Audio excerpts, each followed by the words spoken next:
Hello, hello. Megan Thompson here with Megan Thompson Coaching, and I'm here to bust some myths today, guys. So, we're going to talk about the difference between being highly sensitive and having part of that be the four components. One of the components is depth of processing, and then perfectionism, which is not part of the trait inherently, but can be quite evident for people who are highly sensitive. And analysis paralysis, another concern where highly sensitive people can get stuck in making decisions. So when we think about what we're talking about regarding parenting and your child who's highly sensitive, and in the context of what we do, which is helping parents eliminate the daily meltdowns in around 8 weeks or less, what we're doing is supporting you in noticing what parts of the trait are actually, what you're considering parts of the trait, are actually symptoms of the meltdown cycle that you're in and not actual inherent components of the highly sensitive personality trait. So I wanted to break this down because especially while everybody is virtual schooling or hybrid schooling or throw everything at the wall to see what sticks schooling, just survival mode schooling, we see a lot of perfectionism going on for our highly sensitive children and the clients that we work with in the coaching company, the parents of highly sensitive kids. And so if you're here live, say hi, drop a comment. If you are catching the replay, you know the drill, #replay. Let us know that you're watching so that we know what you're paying attention to and we can serve you best here in these avenues. So when we think about the challenges that you're focusing on at this point, I want to just describe the problem so we know whether or not this video is going to be relevant for you in particular. So parents of highly sensitive kids who are stuck in the meltdown cycle can really get stuck between balancing wanting to honor their child's sensitivities, noticing that their child is sensitive, takes things deeply, processing events deeply and more thoroughly, and then get stuck in the worry or the fear of whether or not they are doing something the right way or going to mess it up or going to make mistakes. Now, if you're dealing with a meltdown cycle, you can be experiencing the concept of walking on eggshells on a daily basis, right?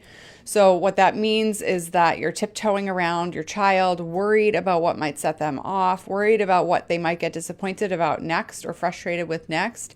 So much so that you might be dulling the expectations you have for your child. And so we know for sure that many of you have been dealing with this for years. This is not just a pandemic problem, right? So that's why you're watching.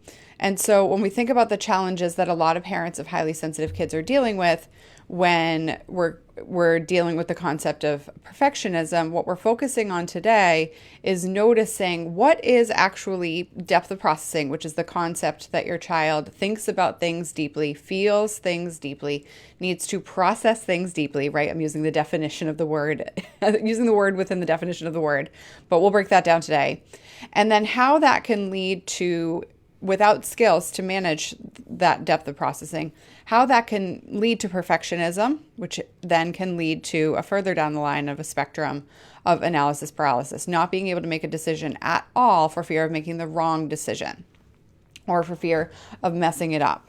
So let's break this down today, because if you're stuck in this position, one of the major concerns you're probably feeling is whether or not you're supposed to hold your child's feet to the fire, help them stretch outside their comfort zone, or notice that they're sensitive and you might be pushing them too far and they're going to break down.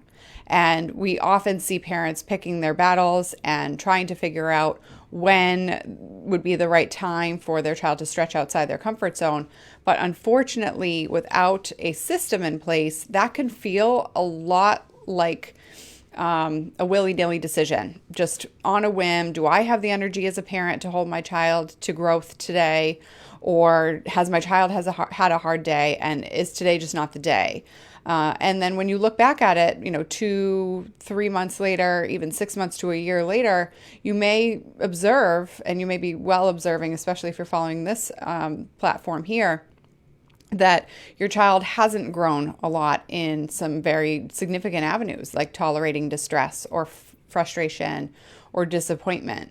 And so when we think about where your child is in terms of how old they are and how they're dealing with their emotions, how they're expressing frustration, how they're communicating their needs, it's important to consider whether or not your child's emotional needs are matching their chronological age.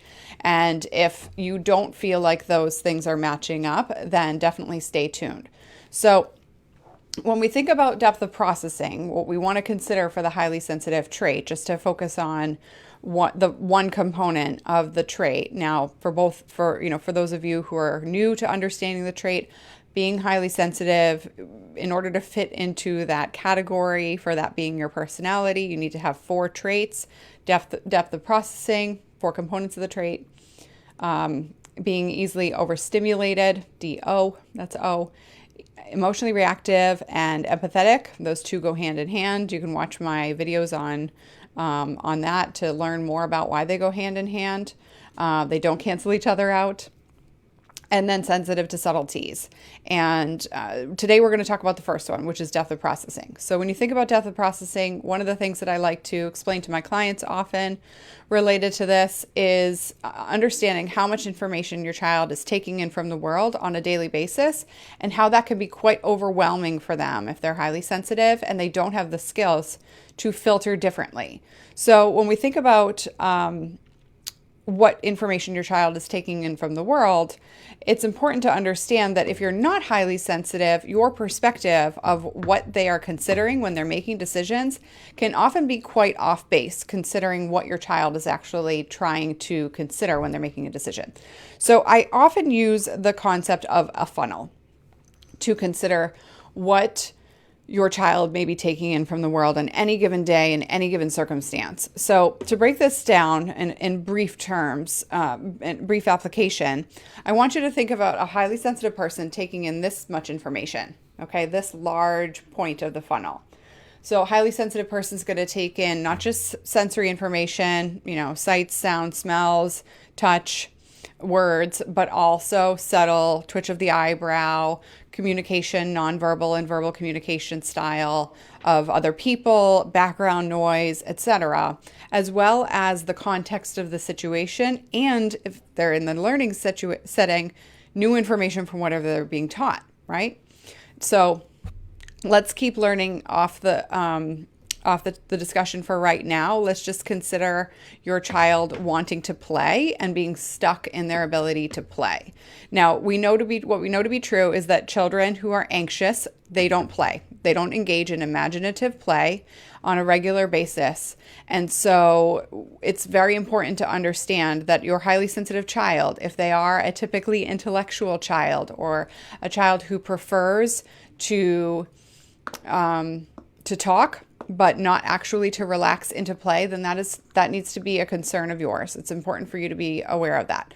So some of you might be asking, why do I know that? So I'm a registered play therapist supervisor. I'm a licensed clinical professional counselor. If you've just started following me, while this is a coaching company I run too, it's also true that I've been a play therapist for over a decade now. So what we know to be true about children is play is their language and toys are their words. So if your child is not playing, they are stuck.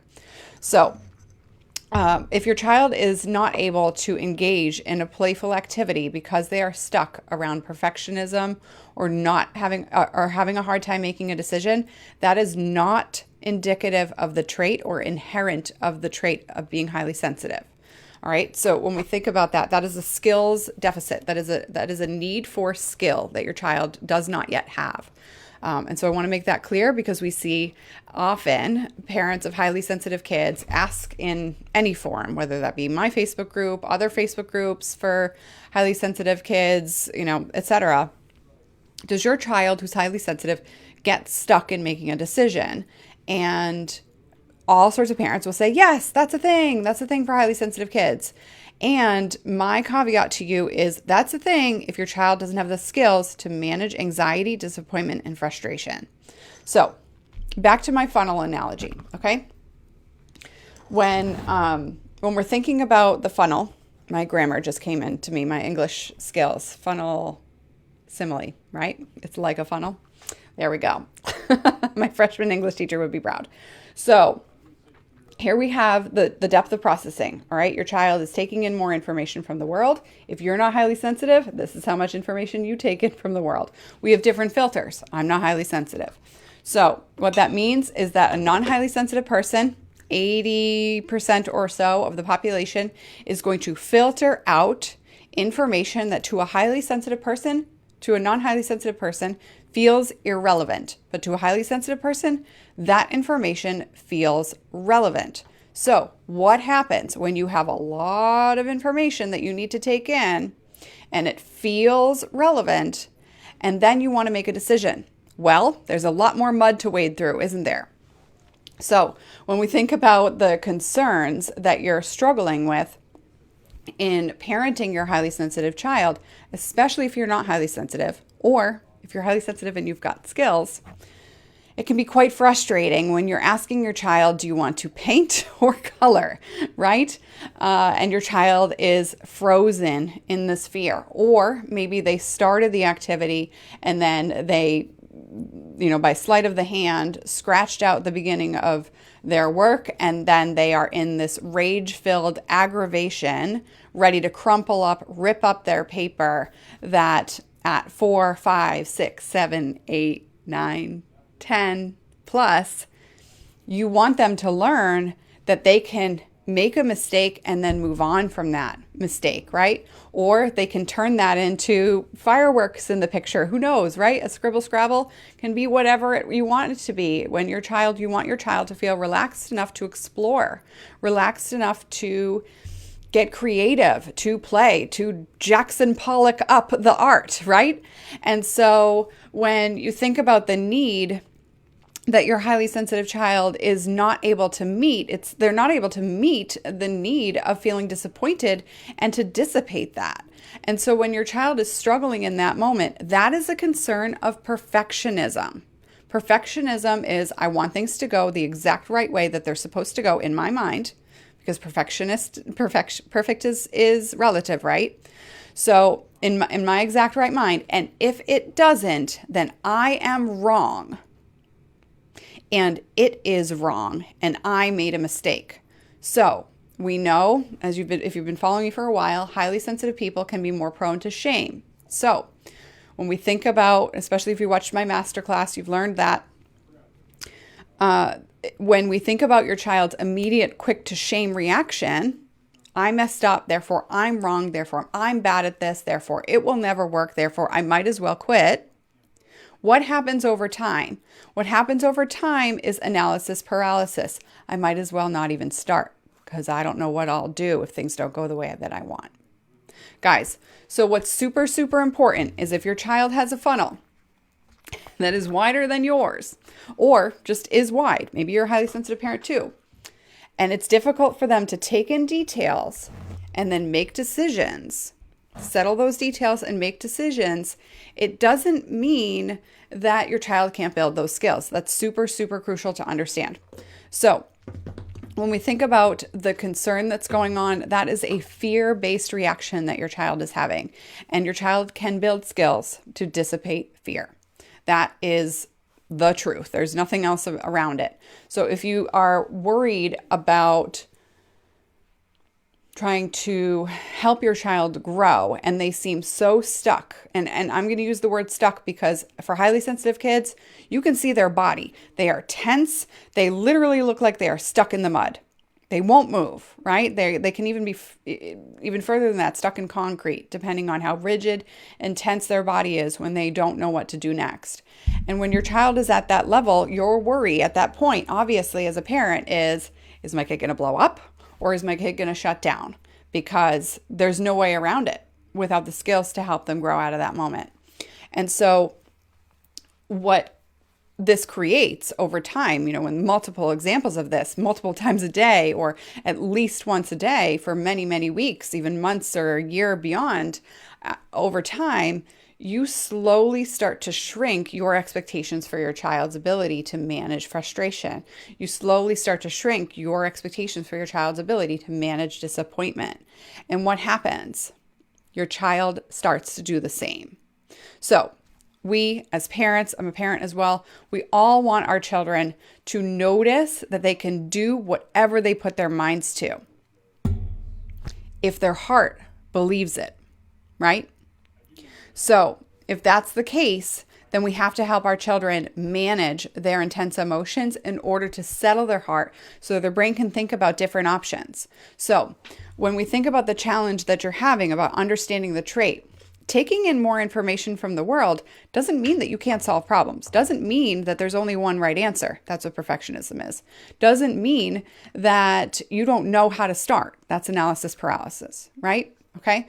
So I really wanted to make sure that we covered today the difference between depth of processing, perfectionism, and analysis paralysis, because when you look at them on a spectrum rather than as siloed traits, you can notice that somebody who has a deeper level of processing can then fall into the trap of perfectionism and then slide down deeper into analysis paralysis patterns. And so this is actually a downward slope. These are not siloed components of the trait. Now, when we think about the challenges, oh my gosh, I see so many people chatting here. Laura says, oh, she's tagging a friend. Tony says, these issues are so common in families with sensitive kids. Rox says, super helpful. Paula, hi. Carrie, hi. Yes, absolutely. So again, guys, let me know that you're here. Say hello, emojis, and chat here, because we want to acknowledge that once your child has the skills to filter out what they are processing and dissipate the intensity of what they are processing, then they will be able to make decisions. So you have to help your child build a filter.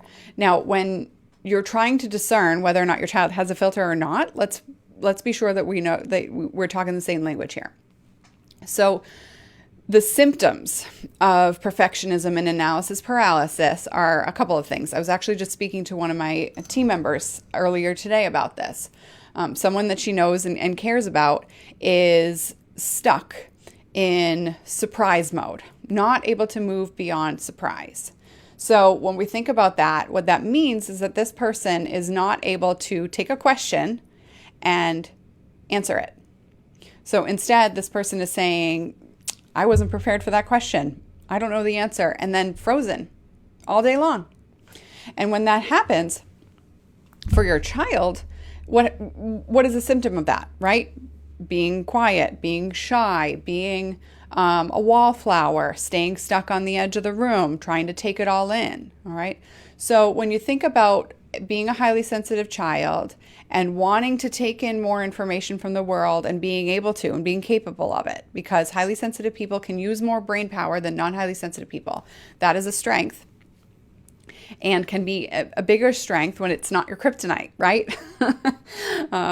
Then if that's a skill and you're able to warm up, then we don't need to call it slow to warm up, right? It just is warming up at a different rate. Doesn't mean it's slow. Just means it is. However, if your highly sensitive child is stuck in the warming up phase, so much so that they cannot enjoy activities that they actually want to enjoy, that is a significant problem. Because what happens is they start to perceive themselves as somebody who can't. So when we think about this in the context of real life, what does that mean? Your child may ask you to go take, go play soccer, or they may want to get involved in an art class or a Lego building class, or, right now, a lot of those things, depending on where you live in the country or in the world, those things are limited just by nature of the pandemic. And with that being said, they're not limited everywhere. And so, there might be masks on, etc. And so if your child wants to engage in these activities, but struggles with their ability to feel like they can, and struggles with their ability to take in information from whatever it is that they're learning, the faces of the coach, the communication style of their peers, the capacity to learn the skill of the game, and then apply that and play, what happens? They stay stuck. They freeze. And then they say they don't want to go after 3 weeks of sitting on the sidelines. And so where you end up being is stuck between a rock and a hard place, right? Do I honor the fact that my child doesn't feel like they can do it yet and, not push them over the edge and throw them over the cliff, because we all know that leads to a meltdown times a million, right? Or do I honor the fact that my child wants to do this and needs to stretch outside their comfort zone? And the key component around this is being able to discern how to help your child filter information and then weed through it, weed it out or weed through it. So that's not something that you can do by just telling them that it's going to be okay. That's reassurance. Reassurance perpetuates perfectionism. We can do a whole different training on that one. So what's important to understand for you as a parent is that this starts with your understanding of the trait. This starts with your ability to help your child accept emotions and playfully engage around emotions. This starts with your ability to break down shame. This starts with your ability to give your child feedback and have them take it in, right? Because if they're not able to do any of those things and then move on, then you can't systematically solve this problem. You will continuously see it pop up. It'll feel like whack-a-mole. So you may take all season to get your kid into the soccer games, and then when swim class comes around or basketball season comes around, what happens? You're in the same boat. Highly sensitive children who struggle with managing their emotions cannot generalize skills. Those skills seem very concrete, and they are stuck in the certain position that they are relative to. Why? Because your kid's taking in so much information. Guys, this is made out of silicone, and so it's like a fidget plus a prop, so excuse me. I am having fun with it over here off screen. So if your child is taking in all the information related to soccer, that information is different information related to basketball. So what happens? When you're stuck, your child can get really frustrated with the fact that you don't understand that these are two very different circumstances. But you as a parent can see, I call it zooming out with my clients, you can see at a different level that your child needs the very same skills, just to use them in a different environment. But when children don't have the ability to regulate their emotions, then this plays out again and again and again in different avenues. And so the cycle of dealing with meltdowns is related to the cycle of whack-a-mole that you're in. But a lot of parents don't see that. So that's what we're talking about that today. Because when you're trying to help your child move beyond perfectionism, it's really crucial to understand that when you're calculating your child's strengths and you're discerning whether or not your child is making progress, if their ability to warm up to new ideas, to move beyond frustration, to let mistakes like the sleight of the hand in their art project roll off their back, doesn't improve with new situations, then your child isn't generalizing skills. So what we see for our clients is that they can go from soccer being a challenge and then basketball being fine, being totally running right into it and being totally fine, because they've learned to generalize the skill. They're not filtering in all the new information about the social skills, about the communication, about the different noises, about the different communication strategies from the coach, about the different peers, different friends. They are able to feel settled in their bodies and in their emotional management enough to take that information in and sort it. So that's the difference between being able to categorize information, which you need a lot of that energy, you need a lot of those skills if you're processing things deeply, right? You're a highly sensitive person, you need that skill.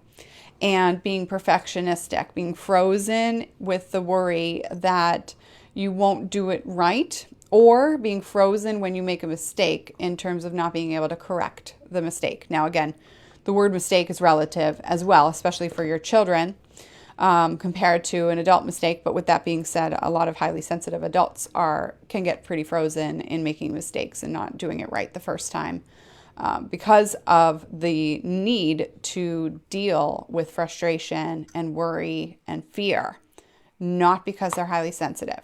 That is a skill that all humans need to learn. and it is not inherent in the trait as something that needs to perpetuate.